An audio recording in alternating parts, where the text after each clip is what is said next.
Assalamualaikum warahmatullahi wabarakatuh. Perkenalkan, nama Ibu Dewi Lisna Sopa. Ibu akan memberikan materi MPLS tentang sekolah ramah anak. Sebelumnya Ibu ucapkan selamat datang kepada siswa-siswi kelas 10 SMA YKM Tanjung Sari. Oke, langsung saja kita bahas materinya. Yang pertama adalah definisi sekolah ramah anak. Sekolah ramah anak adalah satuan pendidikan formal, non-formal, dan informal yang aman, bersih, dan sehat, peduli dan berbudaya lingkungan hidup, mampu menjamin, memenuhi, menghargai hak-hak anak, dan perlindungan anak dari kekerasan, diskriminasi, dan perlakuan salah lainnya, serta mendukung partisipasi anak, terutama dalam perencanaan, kebijakan, pembelajaran, pengawasan, dan mekanisme pengaduan terkait pemenuhan hak dan perlindungan anak di pendidikan. Itulah definisi dari sekolah ramah anak. Selanjutnya, Ibu bahas tentang prinsip-prinsip sekolah ramah anak.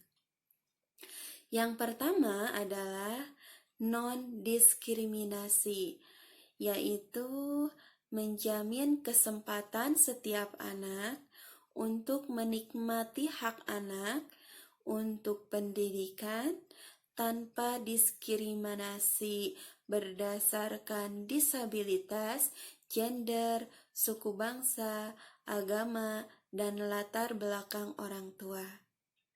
Selanjutnya, prinsip yang kedua adalah kepentingan terbaik bagi anak, yaitu senantiasa menjadi pertimbangan utama dalam semua keputusan dan tindakan yang diambil oleh pengelola dan penyelenggara pendidikan yang berkaitan dengan anak didik.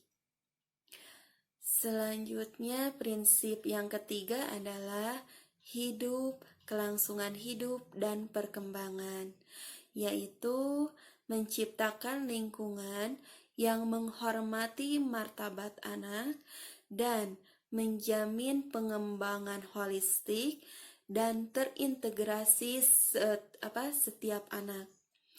Prinsip yang keempat adalah penghormatan terhadap pandangan anak, yaitu mencakup penghormatan atas hak anak untuk mengekspresikan pandangan dalam segala hal yang mempengaruhi anak di lingkungan sekolah. Dan yang terakhir, prinsip yang kelima adalah pengelolaan yang baik, yaitu menjamin transparansi, akuntabilitas, partisipasi, keterbukaan informasi, dan supremasi hukum di satuan pendidikan. Itulah kelima prinsip dari sekolah ramah anak. Selanjutnya kita bahas tentang komponen sekolah ramah anak. Komponen sekolah ramah anak ada 6. Yang pertama adalah kebijakan sekolah ramah anak. Kebijakan sekolah ramah anak meliputi misalnya memiliki kebijakan anti kekerasan terhadap peserta didik, baik itu kekerasan secara fisik maupun secara mental.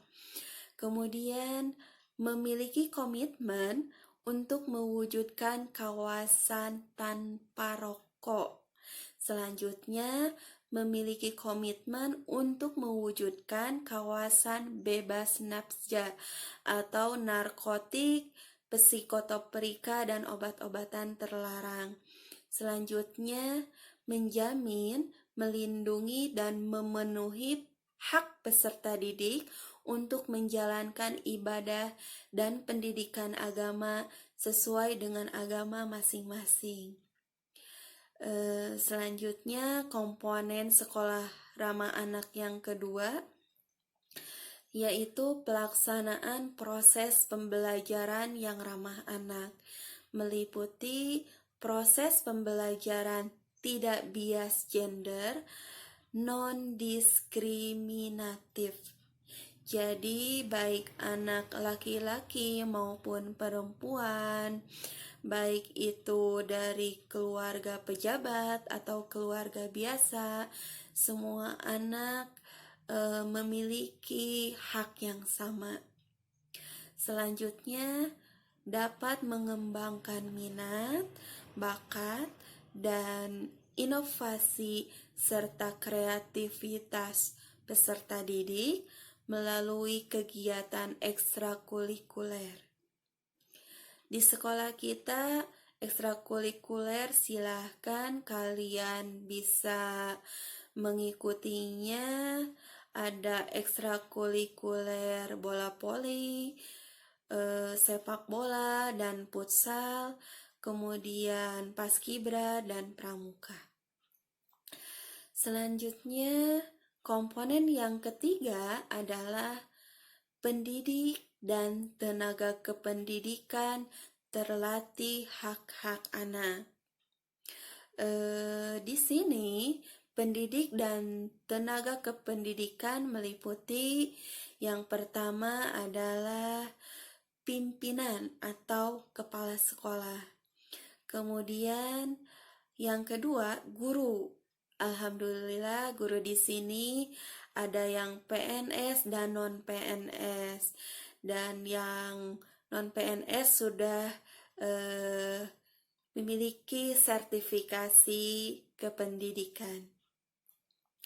Selanjutnya ada guru BK, kemudian petugas perpustakaan, TU, petugas kebersihan, komite satuan pendidikan, pembimbing kegiatan ekstrakurikuler, dan orang tua atau wali murid. Selanjutnya komponen yang keempat adalah sarana dan prasarana sekolah ramah anak.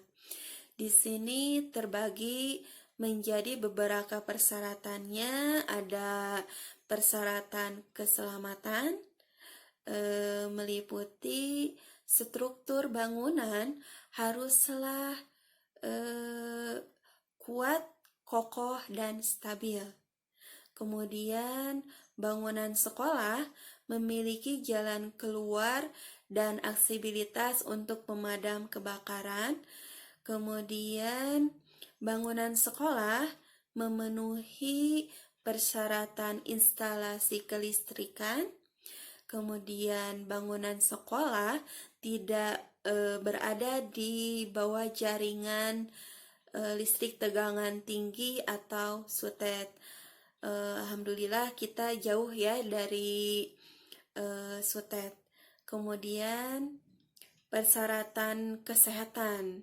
Persyaratan kesehatan meliputi bangunan sekolah memiliki ventilasi alami dan ventilasi buatan.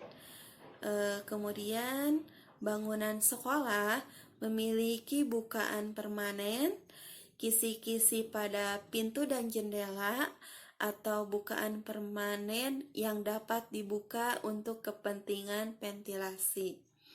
Selanjutnya, bangunan sekolah menggunakan pencahayaan alami atau pencahayaan buatan termasuk pencahayaan darurat.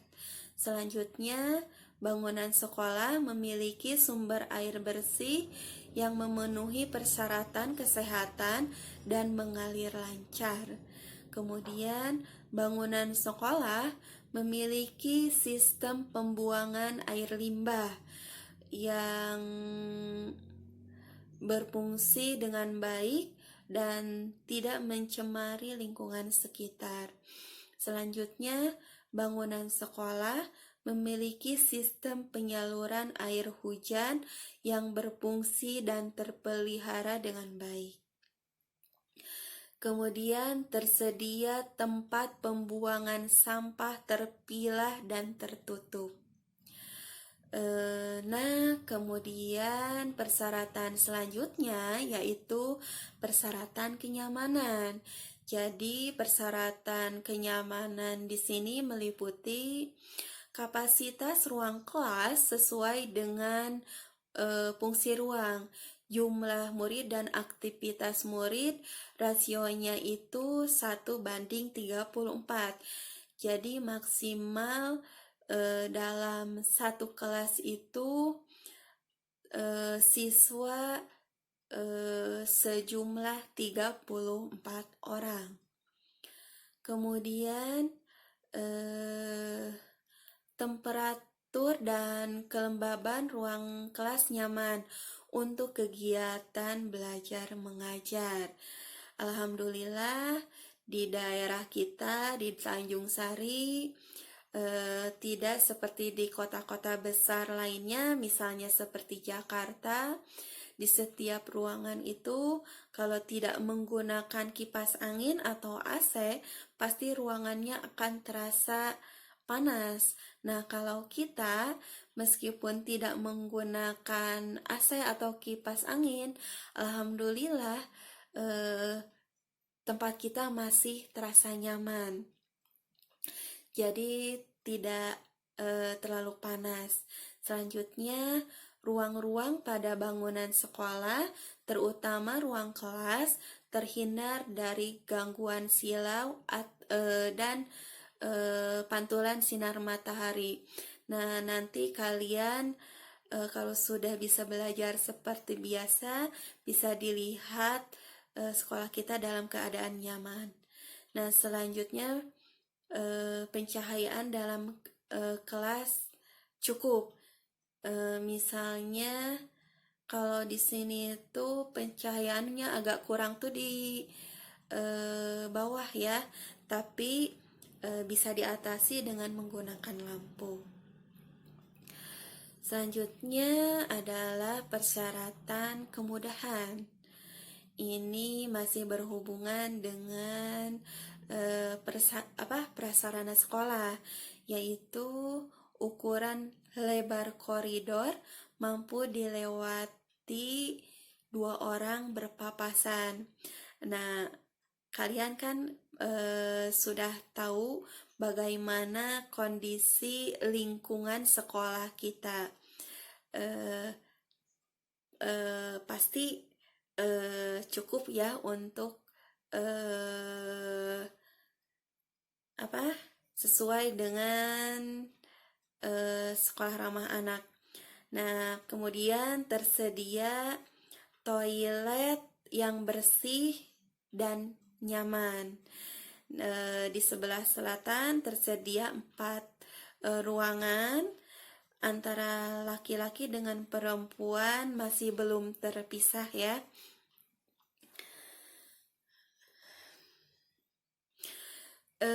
Selanjutnya, kondisi toilet bersih, lantai tidak licin, dan memiliki pencahayaan dan penghawaan yang baik. Dan sarana pelengkap yang lain seperti hygiene. Pada kondisi seperti ini, dengan adanya COVID-19, tingkat dari perlengkapan kesehatan di sekolah kita alhamdulillah sudah baik. Di depan sudah ada tempat cuci tangan beserta sabunnya.